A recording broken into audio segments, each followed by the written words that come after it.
Hello everyone, I Kuldeep welcome you all to today's session of 20 GK question specifically curated from Hindu as well as Indian Express. Okay, तो ये questions है पर पहले news analysis देखिएगा so that आप इन questions को easily solve कर पाए. ओके पहला क्वेश्चन देखते हैं. नेटो का हेडक्वार्टर कहां पे? बहुत सिंपल सा क्वेश्चन है. ब्रसेल्स आपका. आप मुझे ये बता दीजिए ब्रसेल्स किस कंट्री के अंदर में है, वहां पे इसका नेटो का हेडक्वार्टर है. नेक्स्ट पे आते हैं, नेटो फॉर्मेशन कब हुआ था? तो कोल्ड वॉर से रिलेट करता है. यूनाइटेड नेशन 45 में आया था और 47 में इंडिपेंडेंट हुआ था और 49 के अंदर में हमने क्या आपके यूएस ने और यूरोपियन कंट्रीज ने नेटो क्रिएट करा था. बट एक क्वेश्चन मैं आपसे पूछता हूं, टोटल नेटो मेंबर्स कितने हैं और सबसे लेटेस्ट नेटो मेंबर कौन है? ये मुझे आप कमेंट बॉक्स में बताइए. 2 का आंसर सी हो जाएगा. थर्ड पे आ जाते हैं, who is the current crown Prince and D facto ruler of Saudi Arabia. ये मैंने बहुत ढंग से आपका डिटेल में डिस्कस करा है और करंटली जो आपका डी फैक्टो रूलर है, करंट क्राउन प्रिंस है, it is Mohammed bin Salman because his crown prince, his father King Salman bin Abdul Aziz is the current ruler of particular Saudi Arabia. Okay, NATO's principle of collective defense is enshrined in which article? तो बताइए NATO का कौन सा है जो आपका collective defence या mutual defence pact की बात करता है? तो वो है आर्टिकल 5. तो फोर्थ का आंसर हो जाएगा सी. फिफ्थ पे आते हैं, the India built terminal at Chabahar port is named. आपका जो इंडिया चाबहार पोर्ट पे जो टर्मिनल को रन करता है उसका नाम क्या है? तो उसका नाम है शहीद बेहेश्ती टर्मिनल. तो फिफ्थ का आंसर हो जाएगा ए. नेक्स्ट पे आते हैं, US granted India a waiver to develop Chabahar port in which year? US ने वेवर जो आज के टाइम में वापस ले लिया गया है, अब वो पर्टिकुलर वेवर दिया कब किया गया था? वो दिया गया था आपके ईयर 2018 में. तो 6 का आंसर हो जाएगा B. Gwadar port in Pakistan is being developed with assistance from. तो चाबहार पोर्ट एक हमें स्ट्रैटेजिक एडवांटेज भी देता है because it is just 72 kilometers away from Gwadar which is a joint project of Pakistan and which country? It is a joint project of Pakistan and China. तो 7th का answer हो जाएगा डी. नेक्स्ट पे आते हैं, आईसीसी का एस्टेब्लिशमेंट किस ट्रीटी के अंदर में हुआ था? तो आईसीसी जो 2002 में आपका इनफोर्स आया, 1998 में हमने रोम स्टैचू क्रिएट करा था जिसके अंदर में हमने आईसीसी क्रिएट करा है. तो 8 का आंसर हो जाएगा बी. हाउ मेनी जजेस serve on the ICC at a given time? तो 9 और 18 में कंफ्यूज मत हो जाना. टोटल 18 जजेस होते हैं which serve a non renewable 9-year term. तो 9th का आंसर है अगेन डी.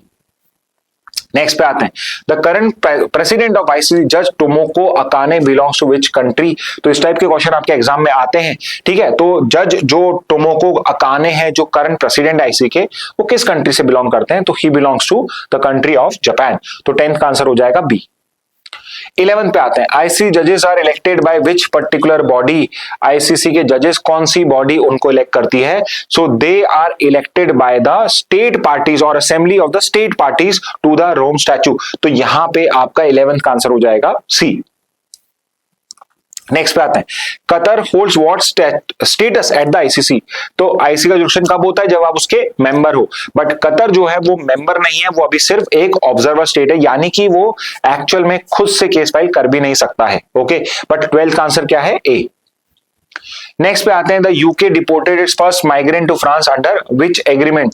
तो यूके ने जो फर्स्ट पर्टिकुलर डिपोर्टेशन करा है टू फ्रांस, वो किस पर्टिकुलर लॉ में किया गया है?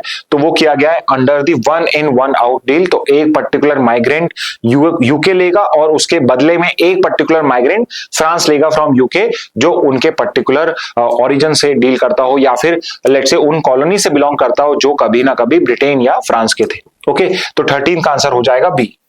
14 पे आते हैं, United nation security council resolution 1267 which created the 1267 sanctions committee was adopted in which year?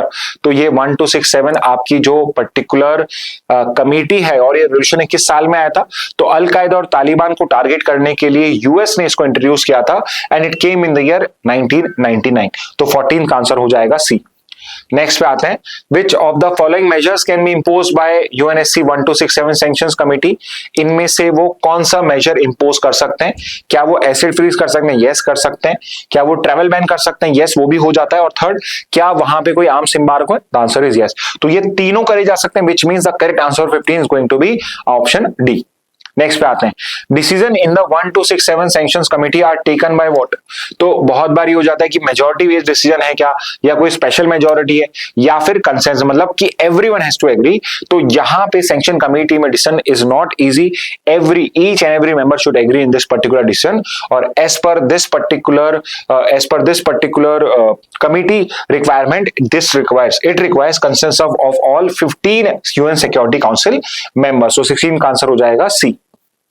17 पे आते हैं, the national maritime heritage complex is being developed at which ancient site. NMSC जो है ये आपके कहां पे डेवलप हो रहा है, तो ये डेवलप हो रहा है आपके लोथल में, जो आपके अहमदाबाद डिस्ट्रिक्ट में है, और गुजरात में है ऑब्वियसली, और आईवीसी का, इंडस वैली सिविलाइजेशन का इंपॉर्टेंट पोर्ट सिटी था। तो 17 का आंसर हो जाएगा ए। नेक्स्ट पे आते हैं, which foreign country is collaborating with India in developing the NMSC. तो इस मैरीटाइम हेरिटेज कॉम्प्लेक्स को कौन सी कंट्री है जो सपोर्ट कर रही है इंडिया को उसको डेवलप करने में, तो वो कंट्री है आपकी पोर्चुगल, क्योंकि यहां से दमन दीव, दादर नागर हवेली और गोवा इज वेरी नियर, और लोथल जो है ये कहीं ना कहीं उसी रीजन के पास का है। तो Portugal is a country because it was at one point of time a coloniser of this area, तो वो भी हमें इसमें सपोर्ट कर रहा है आज के टाइम में। तो 18 का आंसर है 19 डी। 19 पे आ जाते हैं, which country ranked last in the 2025 SDG index. जो आपका भी एसडीजी इंडेक्स है उसमें लास्ट रैंक इस कंट्री की है, तो इसमें जो ये बड़ा सा नाम दिख रहा है सेंट्रल अफ्रीकन रिपब्लिक, और हो सकता है आपके एग्जाम में सी आ रहा है, शॉर्ट में आ जाए, तो remember it is central African Republic जो लास्ट रैंक है। 19 का आंसर हो जाएगा सी। फाइनली लास्ट क्वेश्चन देख लेते हैं। The question is not asking you the rank, it is asking you what is SDG composite score of India in the 25 report. तो India का जो कंपोजिट स्कोर है इस बार का वो है score of 67, which means the correct answer for 20 is going to be option A. Okay students, तो ये है आपके 20 GK question specifically curated from Hindu और इंडियन एक्सप्रेस। आप और भी इंपॉर्टेंट क्वेश्चन डिराइव कर सकते हो अगर आप न्यूज एनालिसिस को प्रॉपर्ली फॉलो करो।